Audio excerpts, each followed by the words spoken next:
Okay, we're here in Mexico at the Huasteca Regenerative Agriculture Center, and we're working in a sugarcane context.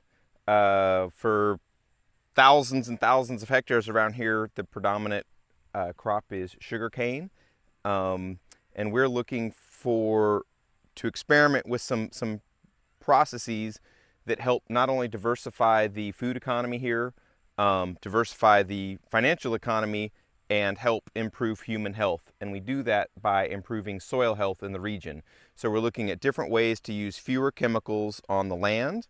And right now we're in the middle of the field that we just contour flagged.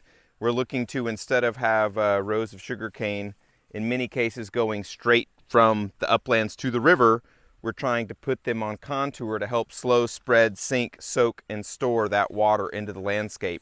Right now, this field has been fallow for about 2 years, a year and a half, 2 years. And anytime it's fallow down in Mexico in this climate, it will grow something. So we're grazing it off, doing sort of regenerative grazing. The cows get moved every single day, and then they let the grass grow back up. That's pumping a lot of root exudates and the liquid carbon pathway down into the soil.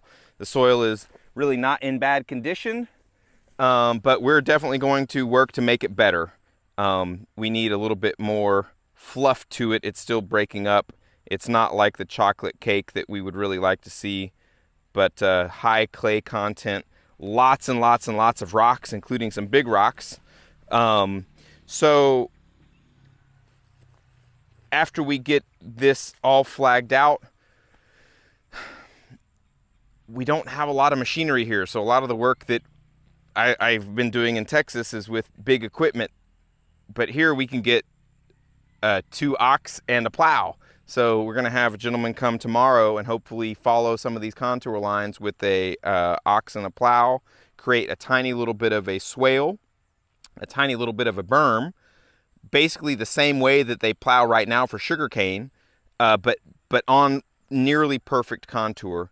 And then with that disturbed soil, we're going to plant some cover crops. We're going to plant some vetiver grass for erosion control, and start setting up more permanent structures through the pasture to act as like the veins of a leaf to help slow spread, sink, soak, and store that water into this landscape. So it will help with any sort of fruit trees we're planting. It will also help take the water when you get it and spread it out to a wider landscape for growing any crops you're growing, to include sugarcane.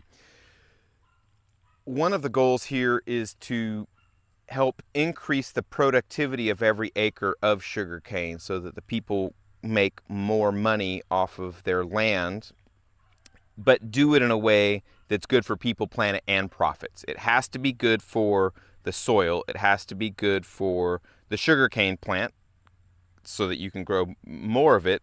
And then by growing, even 20% more sugarcane per acre, the farmers make 20% more profit every year. The other thing about having it be good for the soil is by keeping our soil and our water on the land, it keeps it out of the river. And when you wash, especially when you're plowing from the hilltop straight to the river, you're creating these little channels for your soil and your water and your nutrients to wash away and go into the rivers.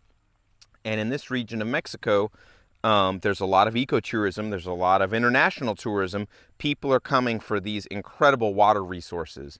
So as we can protect the people, planet, and profits, we're also protecting the potential for ecotourism in the area. And I think that's something in a bigger picture. It's well beyond the farm. These are benefits that are off-farm benefits. And keeping this water clean is going to be a generational asset. What we're doing here is using the available tools and the appropriate technology for the region to try to dig some contour swales. So because this plow only throws the material to one direction, we're trying to break up the grass going upstream and throwing the dirt a little bit on the uphill side, but the more finishing passes we're running downstream and throwing the material on the downhill side, because again we're trying to dig this swale. We're trying to dig this swale and make that berm. So as you can see, he's come in here in, what is this, 3 passes now, and you know, that's about 6 inches deep. But we don't want this material on the uphand side, so there is going to be some handwork of taking this material from the uphill side and piling it on the downhill side. And what's going to happen is the water, we're making a tope, we're making a speed bump, we're making a flood speed bump. So as the water comes down the hill, it'll soak in here, it'll spread out down these contour lines, and this won't let it escape. And basically, yeah, this is flood mitigation and groundwater recharge using appropriate technologies in Mexico to help clean the Gulf of Mexico and help provide more economic resilience and regenerate economies and lands throughout the Huasteca region. This is the first test with water of our berm and swale system, our bioswale system that we're going to reinforce with vetiver. And as you can see, the water is slowly going down this trench, this bioswale. And the trick here is the water will tell you exactly what level is, so you're always just trying to keep the material just nice and smooth out of the trench right before the water comes. And you want to make sure this is the existing grade, right, where the grass is growing. So there's still like 6 inches the water can fill up before it even starts getting this spoil material wet. They're working on this 60,000 liter water tank and rainwater collection storage. But because it's been raining so much, the tank, just rainwater got into the tank. So we're trying to drain the tank out so they can finish sealing it. But because we have these swales, you know, done, at least rough draft on the swales, contour swales dug, we're releasing the water into these swales so we can see how accurate my laser leveling was.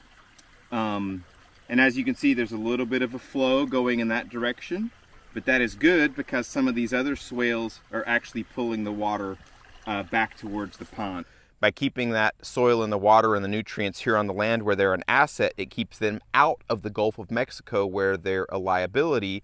And that's actually a shared resource between the United States and Mexico. So there's a lot of potential for international cooperation trying to clean the Gulf, reduce Gulf hypoxia, revitalize and regenerate the amazing fisheries that the Gulf of Mexico have been and can eventually become again if the water flowing into it is cleaner. So the pollution really starts at the tops of the hills, you know, and the river starts at the tops of the hills. So if you can keep that soil and those nutrients and those potential toxins and pollutants on the land, and or not use them in the first place, it keeps it out of the river, and that really has international benefits. It's good for Mexico, it's good for the Gulf of Mexico, and it's indirectly good for the United States by doing these regenerative practices.